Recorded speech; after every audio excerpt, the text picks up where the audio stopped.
Anger and shock are playing out in Israel this hour after the recovery of the bodies of 6 hostages from Gaza. The Israeli military says the 4 men and 2 women were killed by their captors in a tunnel under or near the southern city of Rafah. No cause of death has yet been released. Word of the new hostage deaths has brought thousands onto the streets in Jerusalem and elsewhere across Israel, just 5 days after the successful rescue of an Israeli Arab from Gaza. The Israeli government is under growing pressure to agree to a new ceasefire and hostage release deal. Prime Minister Benjamin Netanyahu, meanwhile, has taken to social media with a warning for Hamas. אני אומר למחבלי החמאס שרצחו את חטופינו, ואני אומר למנהיגיהם, דמכם בראשכם, לא ננוח ולא נשקוט. אנחנו נרדוף אתכם, אנחנו נשיג אתכם. CBC's Sasha Petrusik is in Jerusalem. Sasha, can you walk us through what we know about the 6 hostages and their deaths? Yes, Linda, the 6 hostages, their bodies were found in a tunnel underneath Rafah. This is an area with a lot of military activity right now. The Israeli military is carrying out many operations, and this was the area where they found the 1 hostage alive last week. So they were working very carefully in case there were other hostages to be found, in case they were alive, especially. They did find these who were dead.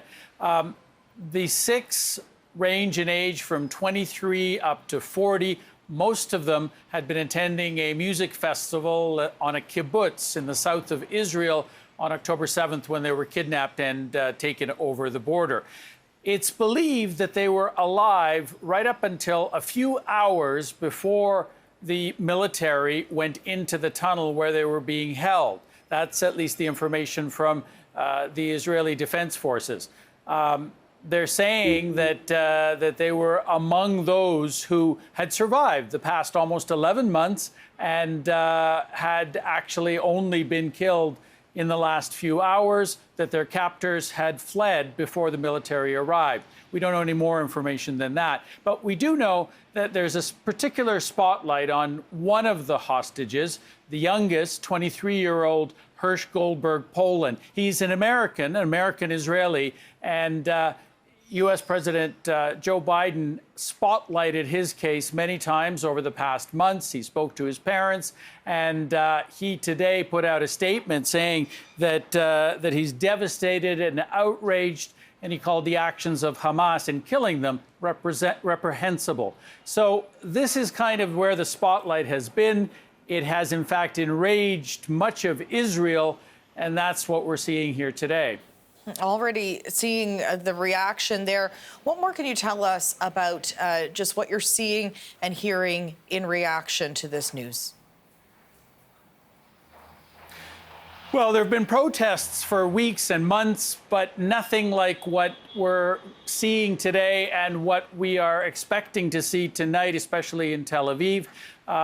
The protests really are snowballing, and the pressure on Israeli Prime Minister Benjamin Netanyahu is actually growing. There's a lot of anger. There's a lot of anger in his position where he's threatening Hamas but not going for a deal, which is the way the families and many in Israel feel is the only way to bring back the remaining 97 or so hostages who are being held in Gaza.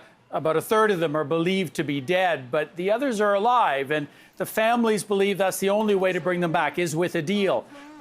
We're seeing the leaders of the opposition parties calling for people to come onto the streets. We're seeing the unions call for a general strike tomorrow, and many other groups have said that they will join that. The airport, the main airport in Israel, is to be closed tomorrow because of that. The health workers are going on strike. Municipalities will be closed.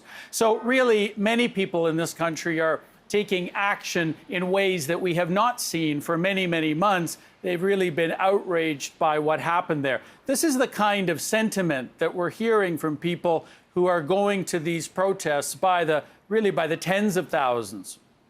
We are very, very sad and very, very angry about our government, that all they does is care about their position in the government. It doesn't care about the hostages and doesn't do anything in order to release them. The deal should have been signed a long time ago, and these people for sure, like many others, could have been saved. All the families are really heartbroken. It's an unimaginable feelings. They were so close, and some of them were supposed to be out in the first part of the deal. So we are really, really heartbroken. So that pressure is obviously intensifying, not only from people on the streets and the unions, but also within government itself. We are hearing that high-ranking officials in the military establishment, the intelligence establishment, are putting pressure on Netanyahu to go for a deal. Really, the only people, the only prominent voices not to want a deal are members of his coalition cabinet who've been saying that they will or could bring down the government if he does agree to a deal. So that's the political game that's being played here. But I haven't seen as much vocal support for the hostages and the deal really in the past couple of weeks. The CBC's Sasha Petrusik in Jerusalem. Thanks for this. Eylon Keshet, he is a cousin of Yarden Bibis, who was kidnapped by Hamas on October 7th, along with his wife Shiri and their 2 children. And he joins us now in Tel Aviv. Thank you so much for taking the time to talk to us this morning. Thank you for having me. I do want to start, though, with your reaction to the news of these hostage deaths. What's going through your mind after hearing that? For me, it's another disappointment in this very long year of disappointments and tragedies. They should have come back alive. A deal should have been struck a long time ago. And every day that passes that our government is not doing their best to secure a deal, and the world is not doing their best to secure a deal and to pressure both Hamas and Israel to make an end to all of this, more will die, and maybe my family will as well. It has been almost a year since the October 7th attack and hostage-taking. What has this year been like for you? It's been hell. It's been a nightmare every day.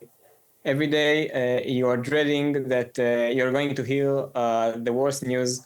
Every day you are imagining the cruel treatment that they're having there. What will they be like when they return? Because after something like this, you don't return the same.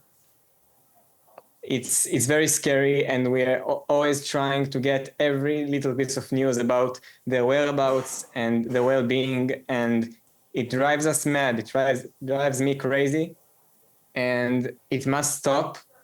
And it makes me very pessimistic and disappointed from our government, from the free world and the Western world. I at the start, I thought that in a modern world such as ours, nothing like this can go on, and unfortunately, it's not the truth. Prime Minister Netanyahu said he was shocked by the discovery of the 6 bodies, saying that those who murder hostages do not want a deal. What's your reaction to hearing that he said that? I think he's making excuses because we don't have control over terrorist actions, right? We only have control about our actions, our government, our military. So he should be held responsible for not securing a deal faster. It's on his shift, and only speaking in a language that tries to put the blame on others is a cowardly, is like a chicken, and I put him to blame that he is not returning my family that are model citizens. They shouldn't be part of any political game or every religious game. They are just innocent people that should come back. So he should be held accountable for them not coming back, and he should do everything he can to make them come back alive. How how optimistic are you that we could see a ceasefire deal soon? And what is your message right now? So I know that the ceasefire can happen, but the only thing I'm pessimistic about is, unfortunately, the government that is not trying to, especially Bibi Netanyahu and some of the most extreme ones are pushing against the deal. And I think it's just amazingly bad actions from them. I'm pessimistic that they are the ones that will secure a deal, because I don't think they want to. But I'm optimistic that if enough pressure will be put on them and they have no other choice, I know that logistically a deal can be secured.